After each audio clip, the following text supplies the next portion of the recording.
할렐루야. 참 감사하고 또 영광입니다. 군산 성광교회는 제가 어렸을 적에 저의 신앙을 형성하는데 우리 고 이준희 목사님께서 그 많은 어떤 신앙적 영향을 주신 그런 교회고, 또 우리 군산 성광교회는 이 군산 지역의 복음화의 이 성령 운동의 진원지인 그런 교회로 익히 알려져 있습니다. 저는 인피교회가 무교회이고 또 군산에서 살았고 이 둔일동에 주소를 두고 고등학교를 다녔습니다.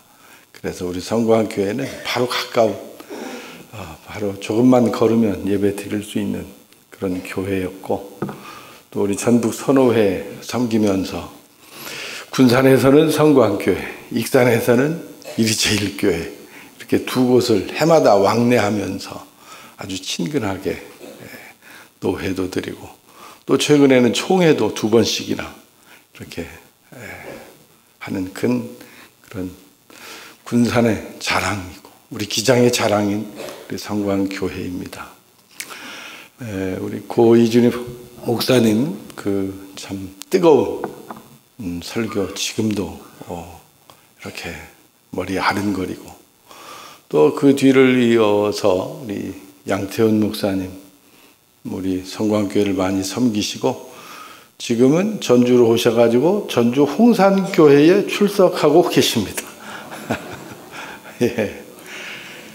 그리고 이제 그 뒤를 이어서 우리 차상영 목사님 지금 목회하고 계시는데, 우리 차 목사님은 제가 그 말씀을 증거하는데 저에게 가장 큰 도전을 주신 목사님이세요. 전주에 미국에서 목회하시다가 전주 중앙교회 오셔서 이렇게 이제 우리 노회 안에서 말씀을 증거하시는데, 저하고 이 학교는 같이 다녔는데 제가 따져보니까 저보다 연상이시더라고요. 이제 학교는 동기예요, 동기. 그런데 제가 굉장한 도전을 받았어요. 이렇게 설교를 잘 은혜롭게 하시는 분도 있구나. 그래가지고 나도 설교를 더 잘해야지. 이런 도전을 갖게 하신 분이 우리 차상영 목사님이십니다. 제가 우리 차 목사님 좋아하고 존경하는 줄 알고 저를 부르신 것 같아요. 감사합니다.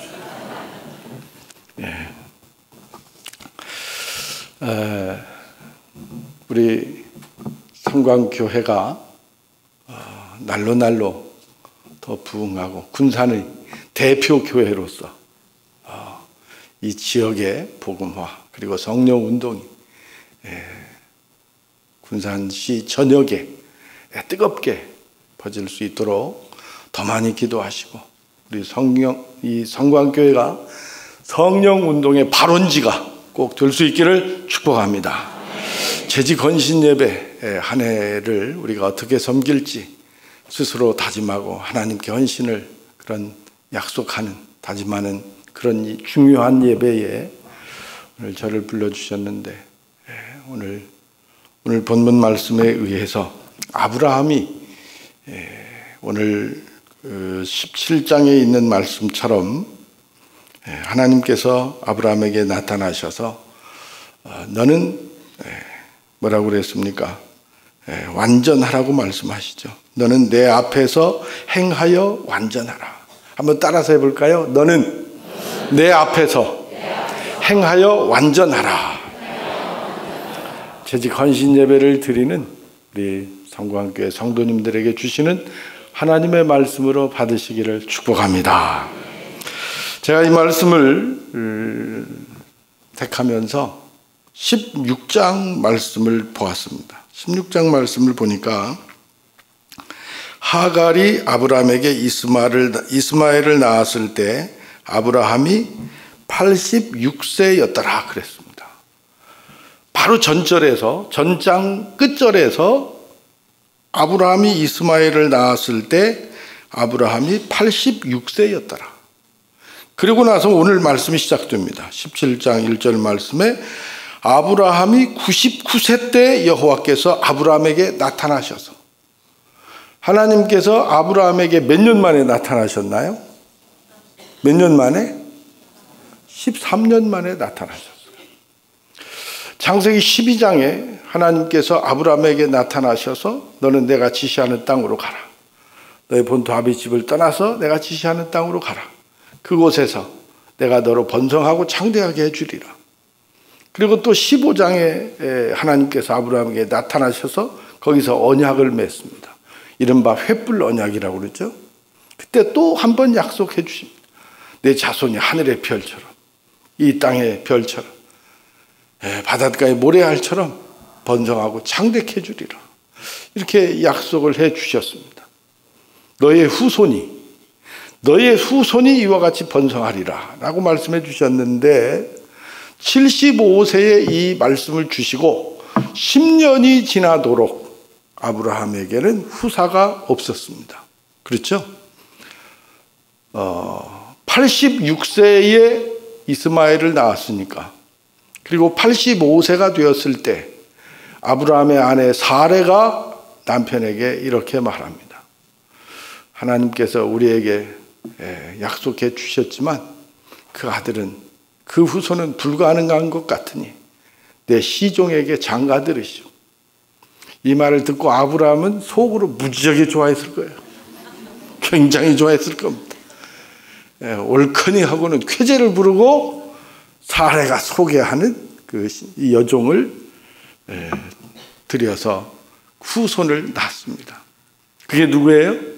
이스마엘이죠. 그로부터 10달이 지나고 나서 이스마엘을 낳았는데, 그 전까지 아브라함은 뭐라고 그랬죠? 내 후사는 이 종 엘리에셀 뿐입니다 라고 하나님께 말하지 않았어요? 그런 그가 86세에 이스마엘을 낳았어요. 얼마나 이뻤을까요?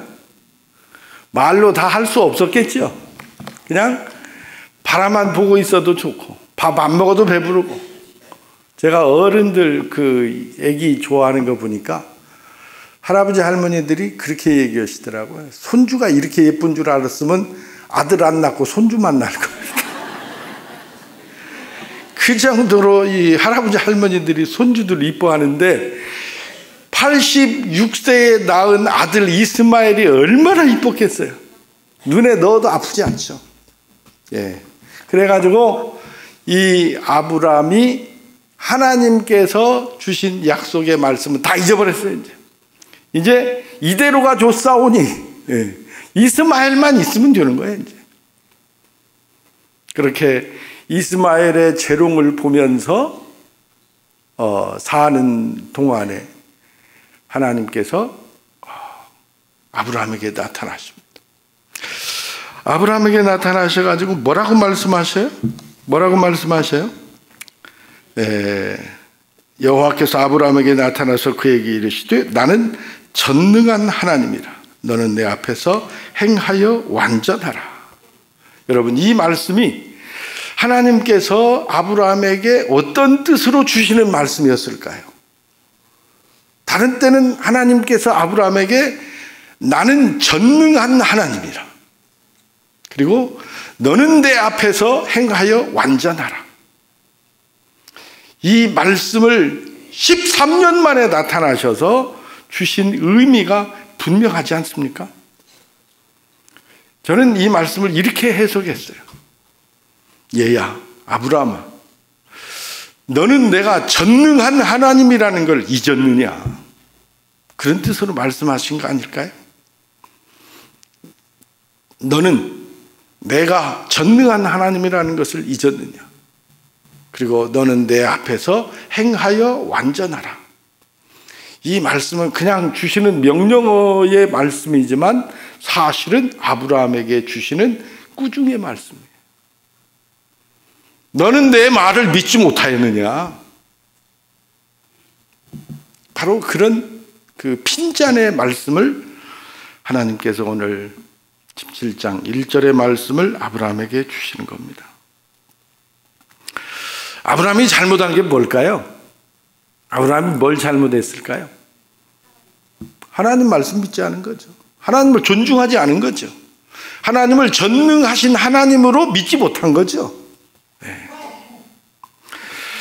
하나님 말씀을 믿지 못하고 존중하지 않으니 하나님은 잠시라도 아브라함과 사라에게 주신 약속을 유보하고 그것을 자기가 잘못한 것을 깨달을 수 있도록 잠깐 침묵하신 거예요. 그리고 나타나셔서 너는 내가 전능한 하나님인 걸 알지 못하였느냐? 너는 내 앞에서 행하여 완전하라. 하나님께서 신명기 말씀에 많은 말씀을 주시죠. 신명기 28장에 보면 너는 내 하나님 여호와의 말씀을 삼가 듣고 순종하라. 내 말을 청종하면 내가 너를 모든 민족 위에 뛰어나게 하고 내 자녀들이 잘 되게 하고 토지 소산이 많게 하고 짐승의 새끼들이 많게 할 것이며 나 많은 사람들에게 구워줄지라도 네가 꾸지 않을 것이다. 하나님 말씀을 듣고 순종할 때 이런 복을 주시겠다고 말씀하셨잖아요. 근데 아브라함은 그 말씀을 믿지 못하고 순종하지 못했습니다. 실패한 거예요. 그럼에도 불구하고 하나님은 13년의 침묵을 깨고 아브라함에게 나타나셔서 말씀해 주십니다. 오늘 채직 헌신 예배를 드리는 성광교회 성도 여러분, 어떤 경우에도 하나님 말씀은 무조건 믿고 순종하시기를 축복합니다. 저는 우리 교인들에게 그렇게 가르칩니다. 하나님 말씀을 내가 가위질하지 말고 가감하지 말고 있는 그대로 받아서 순종하십시오. 그게 복받는 길입니다. 하나님 말씀 무조건 순종하십시오. 따지지 말고 묻지 말고 따지지 말고 묻지도 말고 따지지도 말고 무조건 순종하십시오. 그리고 그렇게 고백하십시오. 하나님은 무조건 옳으십니다. 하나님은 언제나 옳습니다. 이렇게 고백하면서 하나님 말씀대로 순종하며 나가십시오. 그때 아브라함 같은 그런 실수를 하지 않을 줄로 믿습니다. 두 번째, 아브라함이 잘못한 게 뭘까요? 아브라함은 아들이 생기니까, 이스마엘이 생기니까 하나님은 두 번째로 밀려났습니다. 아들이 생기기 전까지 아브라함에게 하나님은 최우선이었습니다. 하나님께서 가라 하면 가고 서라면 서고 하나님 말씀이 절대적이었고 하나님이 첫 번째였는데 그 다음부터는 이스마엘이 첫 번째가 됐습니다. 그것이 아브라함의 실수예요. 우리 하나님은 하나님보다 다른 대상을 더 생각하고 더 우선순위에 두면 하나님은 침묵하시는 분이세요. 그리고 내가 어떻게 하는지를 지켜보십니다. 여러분, 하나님이 침묵하신다고 하는 건 큰 고통이에요. 이스라엘 백성들이 말라기 이후로 400년 동안 모습을 이스라엘에게 보여주시지 않으셨어요. 그때 이스라엘 백성들이 얼마나 많은 방황을 하고 얼마나 많은 생명들이 죽어갔습니까? 400년이 지나서 세례 요한의 외침과 함께 주님께서 나타나셨잖아요. 침묵하는 건 이건 고통이에요. 여러분, 부부싸움 다 해보셨죠? 부부싸움하고 한나절, 하루, 이틀 말 않고 한번 살아보셨어요? 네. 괴롭죠? 서로 말 않고 지내는 거 괴로운 거예요. 하나님께서 13년 동안 침묵하셨어요. 그리고 무엇을 깨닫게 해주셨을까요? 너는 나보다 내 아들 이스마엘을 더 사랑하는구나. 그것도 약속의 아들이 아닌 네가 나보다 앞서서 저질러버린 그 아들을 네가 더 사랑하는구나. 여러분, 예수님께서 뭐라고 말씀하셨습니까? 아버지나 어머니를 나보다 더 사랑하는 자는 내게 합당하지 않고 아들이나 딸을 나보다 더 사랑하는 자도 내게 합당하지 아니하며 자기 십자가를 지고 나를 따르지 않는 자도 내게 합당하지 않다 그랬습니다. 여러분, 우리가 하나님을 꼭 붙들면 하나님이 내 편이 되어주시고 그 외에 다른 건 다 보너스로 우리에게 주십니다. 그래서 우리 아까 권사님 기도도 하셨지만 너희는 먼저 다 같이 그의 나라와 그의 의를 구하라. 그리하면 이 모든 것을 너희에게 더하시리라. 이게 복받는 비결이죠. 그의 나라와 그의 의를 구하는, 그의 나라와 그의 의를 구한다는 것은 하나님을 구하는 거예요. 하나님을 추구하는 거예요. 하나님이 제일인 거예요. 하나님 제일주의고 하나님 말씀 중심이고, 그렇게 살 때 하나님께서 모든 것들을 더하여 주신다는 겁니다. 이것을 아브라함은 순서를 바꿔버렸어요. 대개 보면, 제가 이렇게 보면 새벽에 성도님들 오셔서 기도하는데 기도의 80%를 차지하는 게 제가 볼 때는 뭘까요? 우리 한국의 부모님들은 자녀 사랑이 대단해요. 80%는 자녀들을 위한 기도예요. 자녀를 위한 기도예요. 그런데 여러분, 올 한 해 동안 적어도 우리 재직들은 하나님의 뜻을 먼저 구하고, 부모 자녀가 만나서 자녀가 자기 말만 막 하고 가면 되겠어요? 하나님 말씀하시옵소서. 제가 듣겠습니다. 저를 향한 하나님의 뜻이 무엇인지 제가 듣겠습니다. 하나님의 뜻을 구하고, 그리고 내 생각을 하나님께 말씀드려야죠. 일용할 양식도 구하고 다 구하는데 먼저 하나님이 말씀하셔야죠. 그리고 우리가 구하는 것 중에 먼저 구할 것은 하나님의 뜻을 구한 다음에는 우리 교회를 위해서 먼저 기도하고, 내가 사명의 삶을 살 수 있도록 은혜 주시라고 기도하고, 그런 하나님의 영광을 위한 기도가 나의 기도 제목이 돼야죠. 그런데 우리 보면 우리 모두 다 자녀가 우상이에요. 자녀가 우상인 경우가 많습니다. 제일 먼저 자녀를 위해서 기도하는데 하나님은 그래도 그 기도 다 들어주시지만, 그래도 우리가 좀 더 성숙한 기도를 드리려면 하나님의 뜻을 구하는 기도 먼저 해야 되겠죠. 이렇게 어떤 것보다도 하나님이 뒤로 가지 않도록 하고, 하나님 제일 우선. 그리고 이 뜻은 어떤 뜻일까요? 여러분들 바쁘고 분주하게 사시잖아요. 주의 일이 제일 먼저가 되라, 그 말입니다. 교회를 먼저 생각하고, 그렇게 교회에 충성스러운 일꾼들이 꼭 되시기를 축복합니다. 아브라함의 실수는 또 하나 뭐냐? 하나님의 약속을 기다리지 못했습니다. 조급함이죠, 조급함. 말씀해 주셨으면 하나님의 시간과 하나님의 최적절한 시간과 그 시간을, 그 때를 기다리지 못하고 아브라함이 저질러 버렸습니다. 불과 얼마 15장에서 하나님께서 아브라함에게 또 한 번 나타나셔서 그 짐승을 쪼개서 제물로 드릴 때 하늘에서 횃불이 내려와서 그 아브라함의 그 번제를 받으시고 또 한 번 약속해 주셨잖아요. 그 약속을 믿지를 못한 거예요. 조급해서 이제 나는 끝났어. 내 아내도 이제 더 이상 태가 끊겨서 생산을 할 수가 없고 이제는 끊겼다고. 여러분, 이렇게 하나님 말씀은, 우리 신앙생활은요, 기다림이에요. 기다림. 이 잘 기다릴 수 있는 것, 이게 신앙의 성숙함이고 철이 드는 거라고 생각해요. 내가 하나님보다 앞서가면 되는 일 하나도 없습니다. 우리가 말로는 주여 주여 하고, 하나님 제게 말씀하시옵소서, 제가 듣겠습니다. 하지만 모든 우리들의 삶의 대소사는 내가 결정해. 내가 결정하고, 하나님 제가 할 테니까 한번 지켜봐 주십시오. 결정권자는 언제나 나야. 하나님보다 앞서가면 하나님이 하실 일이 없잖아요. 하나님께서 말씀하시고, 하나님께서 새벽 제단을 쌓을 때 내게 주시는 말씀, 지혜를 주셔서 오늘 하루 올바른 선택하고, 오늘 내게 제일 중요한 일이 뭔지를 생각하고, 그렇게 나갈 때 우리의 삶에 하나님의 은혜가 임할 줄로 믿습니다.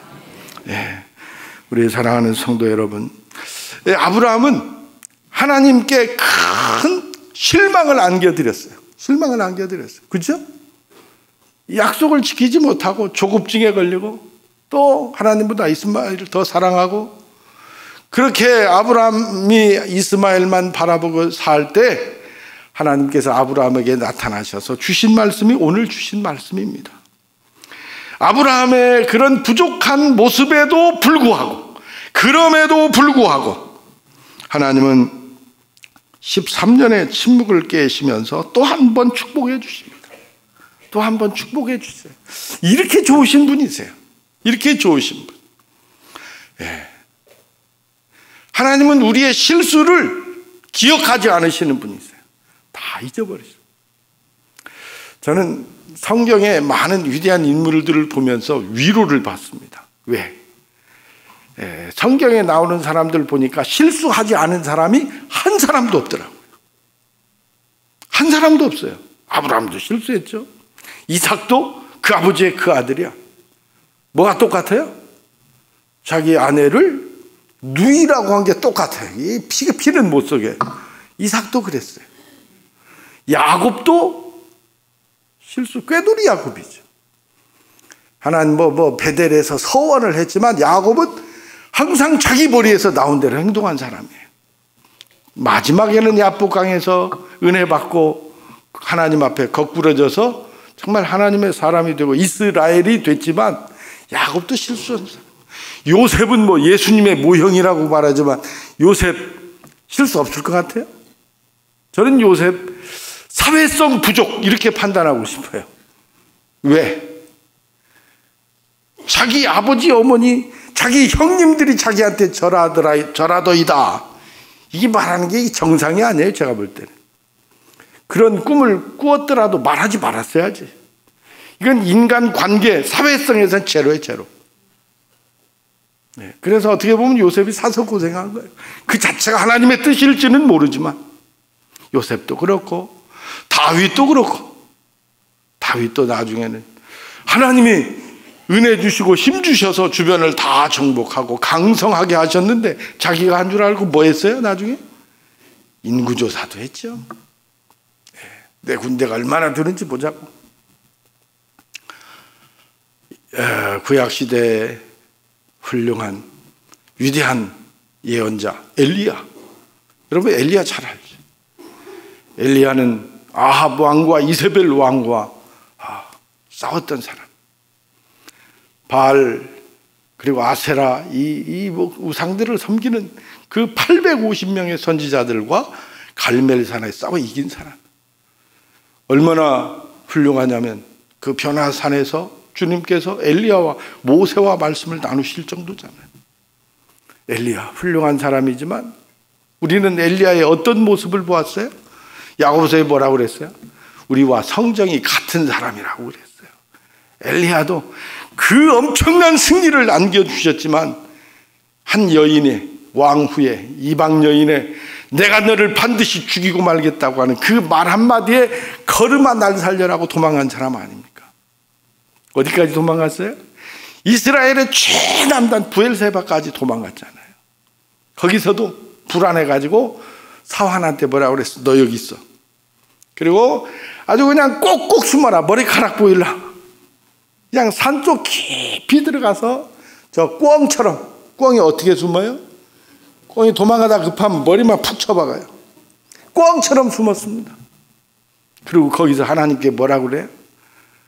하나님 이대로가 좋사오니 제 목숨을 이제 그만 거두어 가십시오. 엘리야가 여기서 이게 뭐냐? 이게 우울증 걸린 거예요. 우울증. 그 위대한 하나님의 능력을 체험한 엘리야가 하룻밤 사이에 이렇게 바뀌어버려요. 우리 성경에 나오는 모든 훌륭한 사람들 흠이 없고 약점이 없는 사람 한 사람도 없더라고요. 저는 그래서 위로가 돼요. 나 같은 사람도 하나님께서 들어 쓰시는 게 은혜고 감사합니다. 우리 하나님 앞에 부족한 것밖에 없습니다. 부끄러운 것밖에 없습니다. 자랑할 것 하나도 없습니다. 신앙에 철이 드는 게 뭘까요? 신앙에 철이 든다고 하는 것은 내가 얼마나 하나님 앞에 부족하고 하나님 앞에 얼마나 연약하고 내가 정말 얼마나 하찮은 존재인지를 깨닫는 것, 이게 신앙에 철이 드는 거예요. 그리고 그때 어떤 고백이 나와요? 오 주님, 저는 주님의 은혜가 아니면, 하나님의 은혜가 아니면 저는 살 수 없습니다. 이제 하나님 앞에 완전히 두 손 들고 항복합니다. 하나님, 저를 붙들어 주옵소서. 저를 사용해 주옵소서. 이사야처럼 내가 여기 있나이다. 그렇게 고백하는 우리들이 되어야 할 줄로 믿습니다. 여러분, 올 한 해 우리 재직들은 항존직도 있고 또 서리 집사님도 있고 여러 다양한 직책을 맡으셨을 줄 압니다.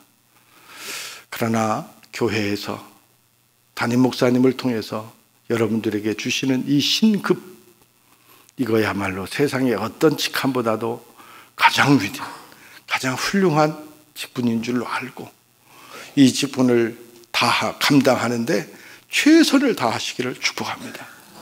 이게 가장 복된 삶이에요. 가장 지혜로운 삶이에요. 우리 성광교회는 정말 그런 명문 교회 아닙니까? 우리 기장의 대표적이고 자랑스러운 교회 아닙니까?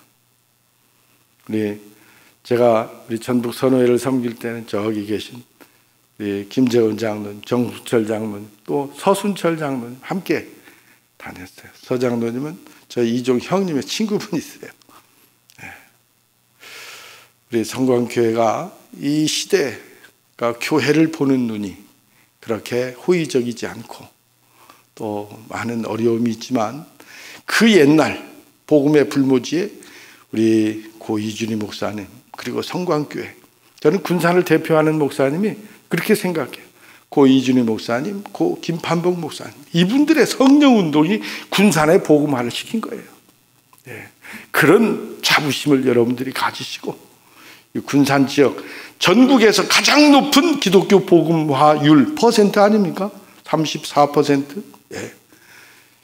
그 중심에 성광교회가 있잖아요.